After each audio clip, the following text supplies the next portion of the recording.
سبيل الدموع سبيل مريح، تنهدى يا صاحي كي تستريح وبث الدعاء. بسم الله الرحمن الرحيم. السلام عليكم ورحمة الله وبركاته.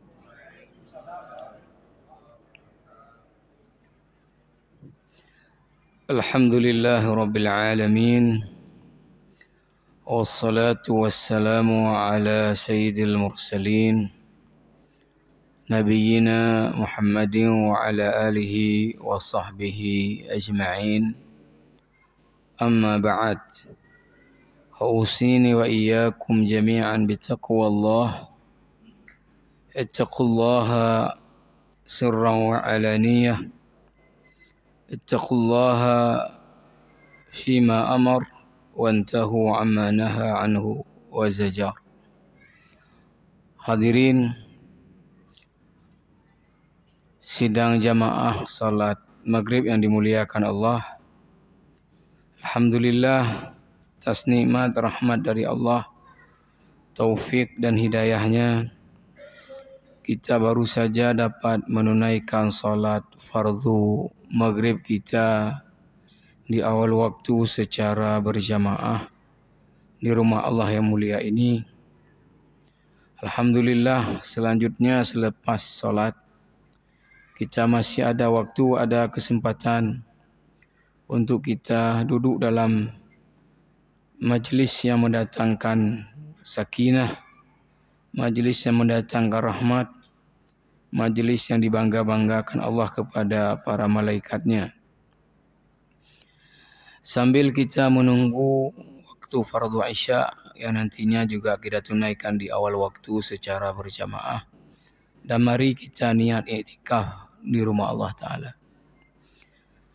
Para jamaah yang mulia, masalah pembahasan Pilpres Pileg kita pada dulu, kita kembali kepada kajian kita tentang hadis yang masyhur dengan sebutan hadis Jibril. Ketika Jibril merubah bentuk dari alam malaikat ke dalam bentuk seorang laki-laki dan kemudian mendatangi Nabi SAW, yang bersama Nabi ada sejumlah sahabat. Lalu Jibril duduk di depannya, kemudian bertanya kepada Nabi SAW beberapa hal. Yang pertama adalah yang diminta untuk disampaikan atau diberitahu kepada Jibril tentang akhbirni anil iman, beritahu saya tentang Islam pertama, kemudian tentang iman, kemudian tentang ihsan, kemudian tentang kapan kiamat, kemudian tentang tanda-tanda mendekatnya kiamat. Dan kita sudah sampai di pembahasan pada rukun iman yang ke-6 ya. Yang kelima terakhir kita bahas adalah al-imanu bil yaumil akhir, beriman tentang hari akhirat. Dan kita sudah membaca kitab Al-Arba'un An-Nawawiyah, 42 hadis-hadis induk yang disyarah oleh Syekh Saleh Al-Utsaimin. Sekarang kita masuk kepada wa qauluhu sallallahu alaihi wasallam, sabda Nabi sallallahu alaihi wasallam kepada Jibril, wa tu'mina bil qadari khairihi wa syarrihi. Hendaknya kamu beriman kepada qadar, baik itu baik, begitu juga yang buruknya. Kata Syekh Shalih Al-Utsaimin, wa huna a'ada sallallahu alaihi wasallam al-fi'la tu'min li ahammiyatil imani bil qadari, lianna al-imana bil qadari muhimman jiddan wa khatirun jiddan. Di sini oleh Rasulullah diulang lagi kata kerjanya, wa tu'mina bil qadari khairihi wa syarrihi. Yang sebelumnya langsung disebutkan kepada bil yaumil akhir. Tidak disebut lagi fi'il tu'minanya. Lalu di sini diulang lagi. Ini kata Syekh Shalih Al-Utsaimin, karena beriman kepada perkara qadar ini adalah perkara sangat penting. Perkara sangat penting. Wal imanu bil qadari yatadammanu arba'ata umurin. Beriman kepada perkara qadar ini, ya, kita biasa juga menyebutkannya dengan al-qadha'u wal qadar. Nanti insya-Allah setelah kita selesaikan penjelasan Syekh Shalih Al-Utsaimin, kita akan baca juga tentang perkara ini dalam kitab Aqidatul Mu'min, Akidah Seorang Mukmin, karya Syekh Abu Bakar Jabir Al-Jazairi, salah seorang ulama besar yang mengajar di Masjid Nabawi. Asli beliau dari Aljazair tapi sudah menetap di Madinah, dan ulama besar di Madinah. Kita lihat nanti beberapa perkara penting untuk ilmu kita yang dijelaskan oleh beliau. Setelah kita baca dulu syarahan Syekh Shalih Al-Utsaimin tentang ini. Kata Syekh Shalih Al-Utsaimin, beriman kepada qadar ini itu mencakup 4 perkara. Al-awwal an tu'mina bi'ilmillahil muhiti bikulli syai'in jumlatan wa tafsila. Beriman kepada perkara qadha dan qadar.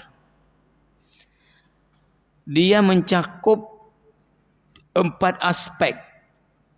Aspek pertama adalah mengimani bahawa Allah itu maha mengetahui segala sesuatu, jumlatan wa tafsilan, baik secara global dan juga secara detail.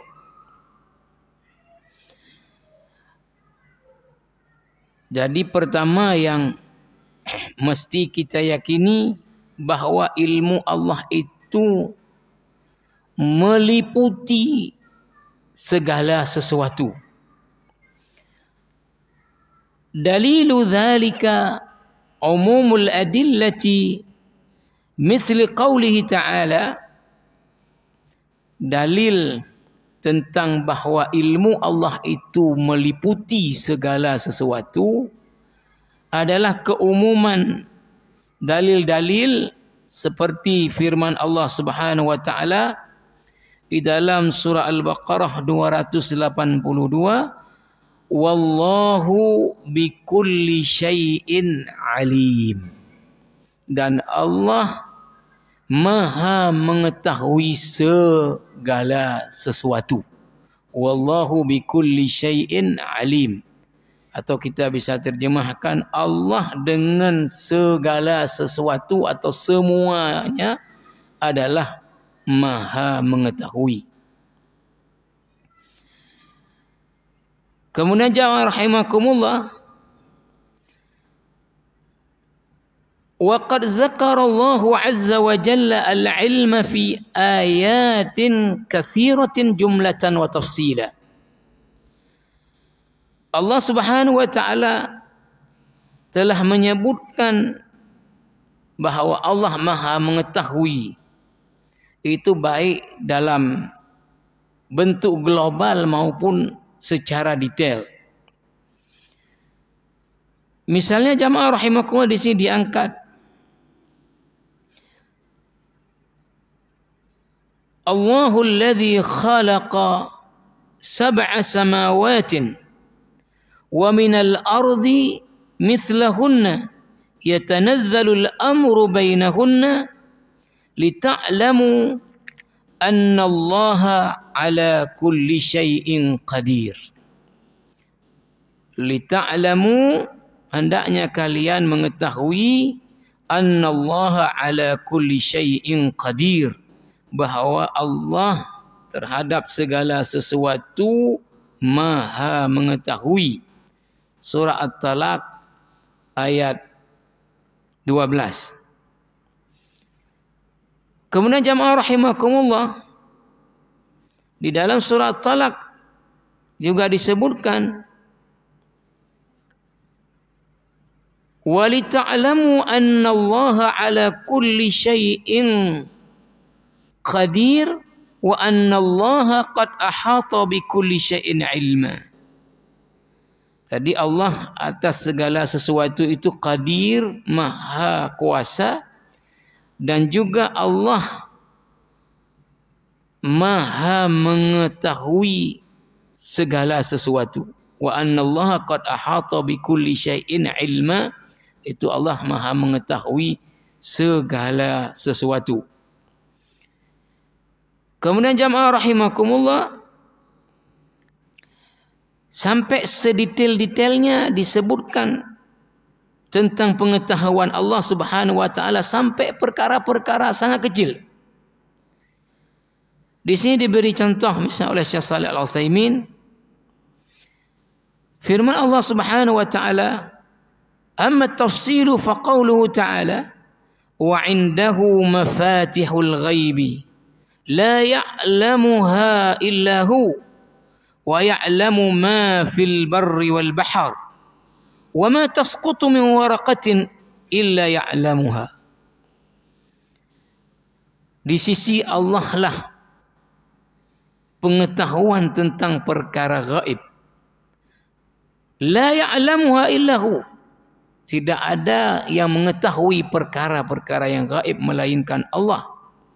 Wa ya'lamu ma fil barri wal bahr, Allah maha mengetahui apapun yang ada di daratan dan juga apapun yang ada di lautan. Wa ma tasqutu min waraqatin, ini yang disebut sampai perkara paling detail. Wa ma tasqutu min waraqatin illa ya'lamuha, tidak ada sehelai daun dari pohon pun yang jatuh kecuali Allah tahu. Kecuali Allah Subhanahu wa taala. Maka di sini dijelaskan wa ma tasqutu min waraqatin, ay waraqah fi ayyi syajarah illa ya'lamuha, ya'lamu mata saqatat wa aina saqatat wa kaifa saqatat. Manapun daun, satu daun yang jatuh dari pohon manapun, Allah tahu. Tahu kapan jatuhnya, di mana jatuhnya, bagaimana jatuhnya. Ini yang secara detailnya. Ini jamaah rahimakumullah, apa perkara penting ketika kita meyakini bahwa Allah ilmunya meliputi segala sesuatu, bahwa Allah maha mengetahui. Ini pentingnya. Wa idza haqqaqa al-'abdu al-imana bi'ilmillah wa annahu jalla wa 'ala muhitun bi kulli syai'in aujaba lahu dzalika al-khawfa min Allah wa khasyatahu والرغبة فيما عنده جل وعلا لأن كل حركة تقوم بها فالله يعلمها. Jadi kalau seorang hamba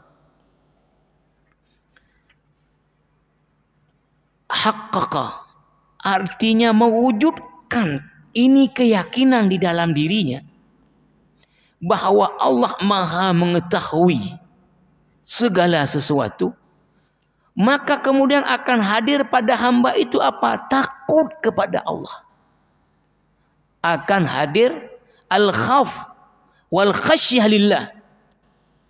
Rasa takut kepada Allah. Setelah itu akan hadir apa? Adalah akan hadir ar-raghbah fima indahu jalla wa ala. Keinginan untuk mendapatkan apa yang dijanjikan oleh Allah.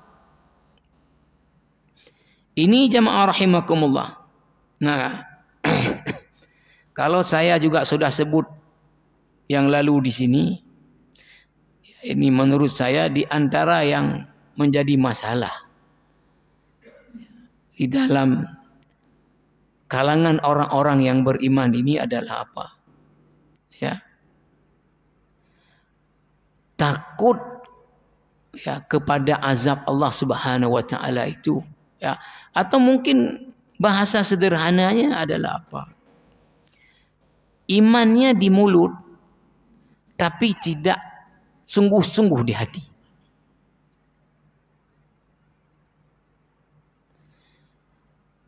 Saya bilang ke mahasiswa, kita uji petik aja ya. Kita buat kuesioner. Kita tanya pertanyaan. Menurut kamu Allah Maha mengetahui atau tidak? A. Maha mengetahui. B. Tidak. Pilih mana? A lah Pak. Oke. A. Nah. Sekarang. Kalau ada uang jatuh. Ada uang jatuh. 100.000. Enggak ada orang yang lihat satupun. Kamu ambil atau enggak ambil itu untuk kamu? Ambil. Jadi kalau ambil, yang kamu pilih dengan apa yang kamu buat enggak nyambung. Saya bilang mohon maaf. Ya, orang-orang yang buat korupsi misalnya, penyimpangan anggaran, itu umumnya kan berlindungnya daripada apa? Pemeriksaan manusia. Kalau dia hitung-hitung, ini kalau datang inspektorat nggak tahu ini. Datang kejaksaan, kepolisian nggak tahu ini. Ya. Atau mungkin dalam bahasa yang lain apa? Bisa kong kali kong. Ya. Sehingga apa? Dia berani untuk melakukan kesalahan karena membawa keyakinan nggak akan bocor ini kesalahan. Tapi pada saat yang sama dia tidak bawa keyakinan bahwa Allah tahu ini dan tidak bisa Allah itu disembunyikan dari Allah. Maka Allah mengatakan dalam Al-Quran, yastakhfuna minan nas wala yastakhfuna minallah. Banyak orang itu berlindung, bersembunyi dari pengetahuan manusia, tapi tidak bersembunyi daripada pengetahuan Allah. Maka tadi kata Syekh Saleh Al-Utsaimin, keyakinan bahwa Allah Maha mengetahui segala sesuatu tidak akan luput daripada pengetahuan Allah. Ini akan menghadirkan pada hamba itu apa? Rasa takut. Ada kisah menarik ketika Umar bin Khattab berjalan dalam satu perjalanan. Kemudian ketika di pergunungan menjumpai seorang budak mengembala ternak. Lalu Umar mengatakan ke budak itu, kamu jual seekor kambing itu untuk kami. Kata budak itu apa? Ini bukan kambing saya. Ini kambing tuan saya, bukan punya saya. Saya tidak bisa jual karena bukan punya saya. Sama Umar kemudian dikatakan, kalau kamu jual satu, kan kambingnya banyak. Kamu bilang saja, ini sudah dimakan sama serigala. Jadi Umar kasih ide, ya, kasih masukan, artinya meyakinkan si budak ini bahwa kalau dijual satu nggak akan ketahuan sama tuannya, karena kambingnya banyak dan satu hilang kan biasa aja. Apa jawab budak ini? Seorang budak padahal. Yang mengejutkan Umar apa? Kata budak ini, ya, oke, tuan saya tidak tahu kalau saya jual seekor kambing. Tapi kan Allah tahu. Allah tahu bahwa saya telah menjual secara tidak benar seekor kambing. Aina Allah? Di mana Allah? Ini yang betul-betul artinya sudah dalam dadanya bahwa apapun yang kita buat nggak akan luput daripada pengetahuan Allah. Nggak akan bisa kita bersembunyi dari pengetahuan Allah. Kalau keyakinan kepada perkara ini kuat, ya, maka insya Allah perilaku manusia ini juga akan bagus. Nggak capek lagi kerja aparatur hukum. Karena orang nggak butuh kepada pengawasan dari manusia, karena orang menggantungkan kepada pengawasannya Allah Subhanahu wa Ta'ala. Tapi kan ini yang saya sebut tadi. Bahkan saya ya,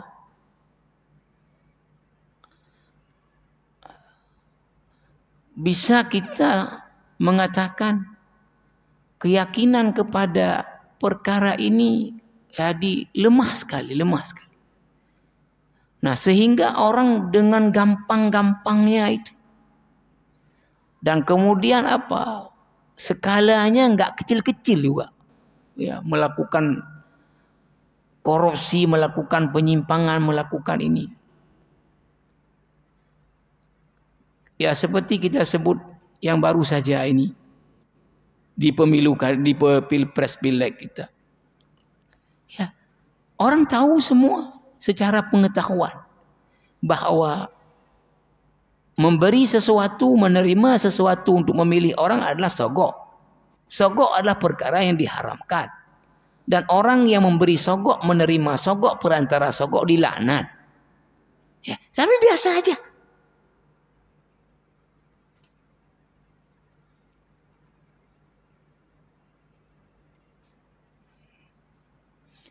Nah, ini jamaah rahimakumullah. Jadi kalau orang wujud dalam dadanya bahwa Allah Maha mengetahui segala sesuatu, itu akan hadir rasa takut kepada azab Allah. Akan hadir rindu kepada janji-janji balasan pahala yang dijanjikan oleh Allah.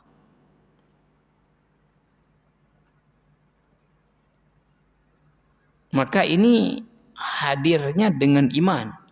Ya.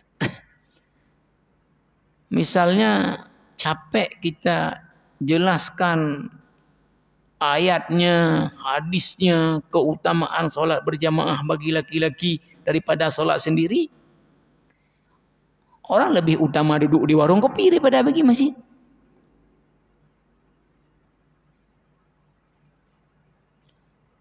Ya, karena apa? Seperti juga kata Allah, la ta'mal absar.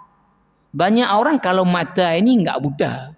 Tapi yang buta apa? Walakin ta'mal qulub allati fis sudur. Yang buta itu adalah mata hati. Artinya yang buta itu iman. Biji jamaah dibilang 27, keluar masjid mana 27-nya? Enggak ada kok. Tapi kalau dibilang di masjid nanti bagi-bagi duit habis solat, pergi pas solat ada duitnya. Dia tidak tahu bahwa dunia ini darul amal, tempat beramal, bukan tempat menerima balasan. Walaupun Allah Subhanahu wa taala juga memberi balasan-balasan dengan keberkahan hidup dan sebagainya, tapi yang pasti dunia darul amal. Kita akan ambil mana, kapan? Yang janji-janji tadi di darul jaza, hari pembalasan, tak ada lagi amal. Oke, jamaah rahimakumullah. Selanjutnya kata Syekh Shalih Al-Utsaimin, thaniyan, yang kedua, keimanan kepada al-qadar itu meliputi al-imanu bi anna Allah Ta'ala kataba fil lawhil mahfuz maqadira kulli syai'in ila yaumil qiyamah. Kita mengimani bahawa Allah telah menulis di lawhil mahfuz maqadir, kadar-kadar segala sesuatu sampai hari kiamat nantinya. Ini dasari kepada apa? Beberapa firman Allah di surah Yasin di ayat 12, wa kulla syai'in ahsaynahu fi imamin mubin. Segala sesuatu itu telah kami tulis fi imamin mubin, di dalam lauhil mahfuz tadi. Ini yang dipahami fil imamil mubin. Kemudian jamaah rahimakumullah, wallauhul mahfuz la na'rifu mahiyatahu. Kita tentang lauhil mahfuz itu tidak punya pengetahuan hakikatnya bagaimana, kita enggak punya pengetahuan sampai ke situ. Min ayyi syai'in aminal khashabi am min hadid. Apakah lauhil mahfuz itu tempat mencatat tadi, apakah dari kayu atau dari besi, enggak tahu kita. Wala na'rifu hajma hadzal lauhi wala sa'atahu. Kita enggak tahu juga sebesar apa dia, seluas apa, enggak tahu. Fallahu a'lam bidzalika. Allah lah yang tahu tentang itu. Wal wajib an nu'mina bi anna hunaka lawhan kataballahu fihi maqadira kulli syai'in wa laysa lana al-haq an nabhatha wara'a dzalika. Yang penting kita mengimani, atau wajib kita mengimani bahwa ada lauhil mahfuz, tempat Allah menulis kadar-kadar segala sesuatu, dan kita tidak punya hak untuk kemudian mengkaji, buat diskusi, mengkaji kayak mana bentuk lauhil mahfuz, sebesar apa, di mana diletakkannya. Itu bukan wilayahnya kita. Wilayahnya kita mengimani bahwa ada lauhil mahfuz, bagaimana itu tidak ada pengetahuan kita tentang perkara ini. Thalithan, yang ketiga, meliputi tadi iman kepada al-qadar, adalah an tu'mina bi anna kullama hadatha fil kauni fahuwa bi masyiatillahi ta'ala fala yakhruju syai'un an masyiatihi abada. Walihadza أجمع المسلمون على هذه الكلمة ما شاء الله كان وما لم يشأ لم يكن فأي شيء يحدث فهو بمشيئة الله. Mengimani bahwa apapun yang terjadi di alam semesta ini itu mesti atas kehendak Allah. Tidak ada apapun yang terjadi di dalam alam semesta ini yang di luar dari kehendak Allah. Ini perkara yang mesti diimani. Oleh karena itu ijma' para ulama dengan satu ungkapan Apa yang dikehendaki Allah terjadi, yang tidak dikehendaki Allah tidak akan terjadi. Masya Allahu kana wa ma lam yasha lam yakun. Ini jamaah rahimakumullah. Mana dalilnya? Firman Allah di antaranya adalah dalam surat At-Takwir, wa ma tasha'una illa an yasha Allahu Rabbul Alamin. Apapun yang kalian kehendaki itu tidak akan terjadi illa kecuali an yasha Allahu Rabbul Alamin. Allah Rabbul Alamin, Rabb alam semesta ini ya berkehendak, itu baru terjadi. Ayat 29 dari surat At-Takwir. Jamaah rahimakumullah, apa konsekuensi mengimani bahwa tidak ada apapun yang terjadi kecuali atas kehendak Allah? Ya. Seperti yang bahasan kita yang kemarin tentang Pilpres Pileg. Maunya kita si A yang terpilih karena kita mau biar orang baik di situ. Maunya kita si A yang duduk di situ, dia orang baik, kita pilih dia karena baik. Biar baik negeri itu maunya kita. Maka ya, ketika dia tidak terpilih berarti Allah belum berkehendak untuk dia duduk di situ. Nah, apa ya efek lah, konsekuensi yang timbul ketika kita meyakini bahwa tidak ada apapun yang terjadi di alam semesta ini melainkan atas kehendak Allah. Kata Syekh Shalih Al-Utsaimin adalah apa?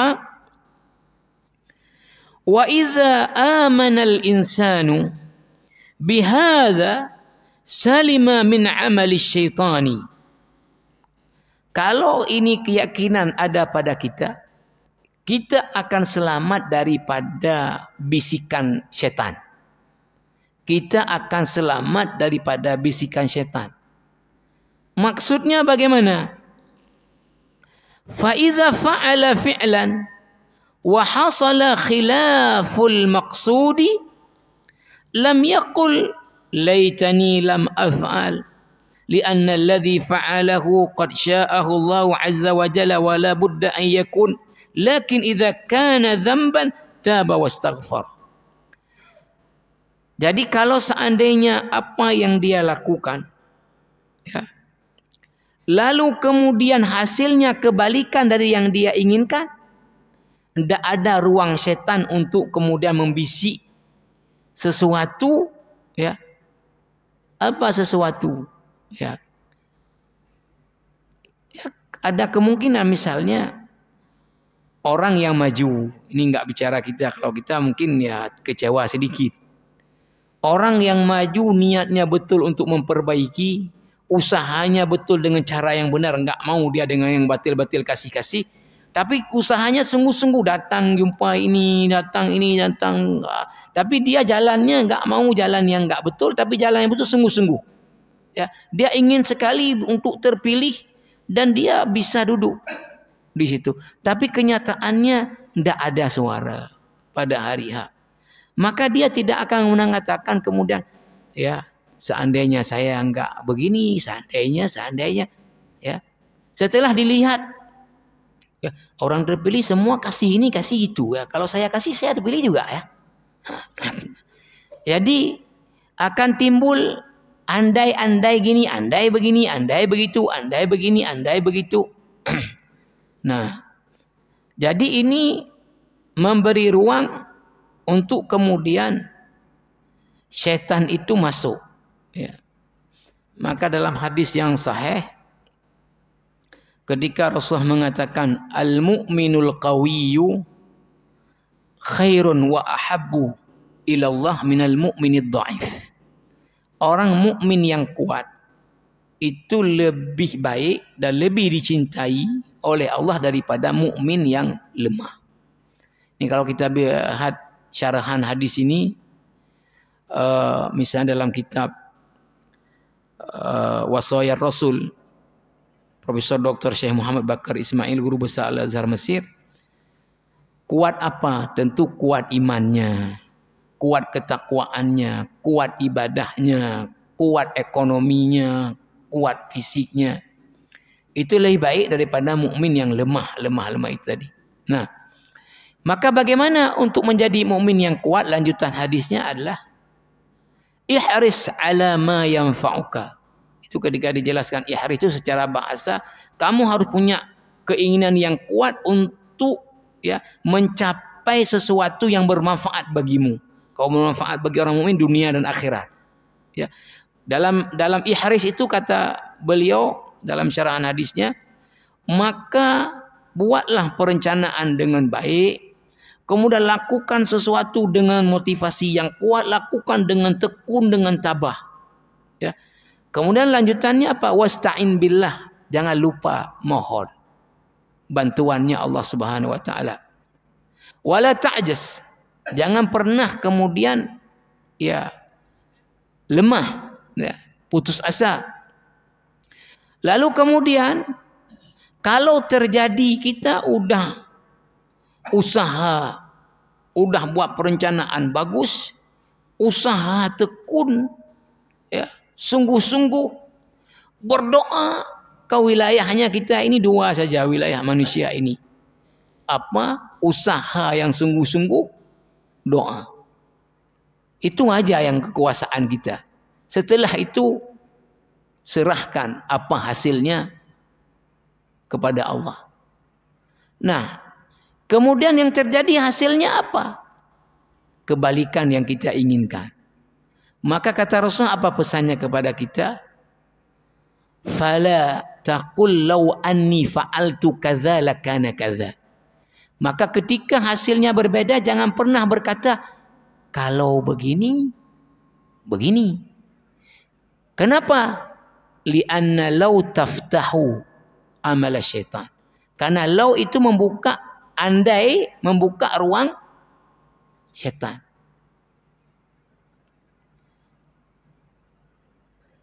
Akhirnya apa? Misalnya, katakanlah kita dulu ingin kawin dengan seseorang ini, habis itu entah apa udah berubah, udah kawin dengan orang lain. Dalam perjalanan misalnya istri kita ini justru sakit-sakitan. Yang calon pertama kita awet terus. Coba dulu kalau jadi dengan dia, kan senang saya. Enggak sama ini. Enggak, jangan pakai law lagi.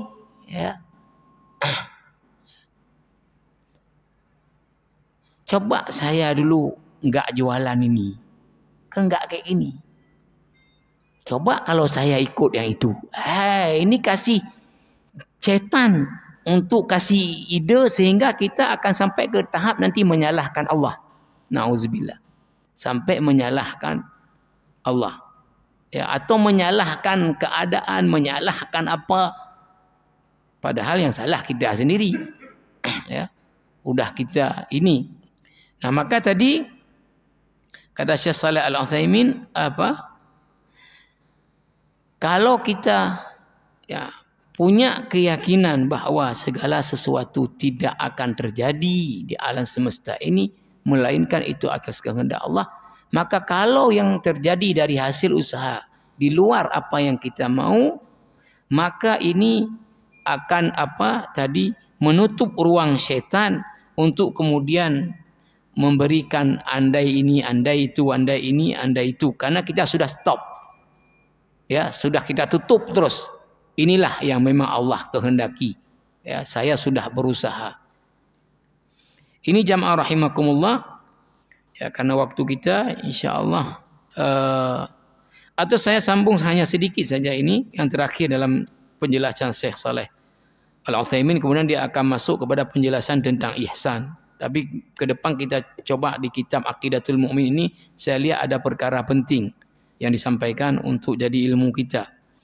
Rabi'an al-khalqu wa ma'nahu al-imanu bi anna Allah Ta'ala khalaqa kulla syai'in fa nu'minu bi umumi khalqillahi Ta'ala li kulli syai'in. Yang terakhir, iman kepada qadar ini adalah mengimani bahawa Allah lah yang menciptakan segala sesuatu. Bahawa Allah lah yang menciptakan segala sesuatu. Jadi 4 hal itu yang meliputi ya versi daripada syarahan Syekh Saleh Al-Utsaimin, iman kepada qada dan qadar.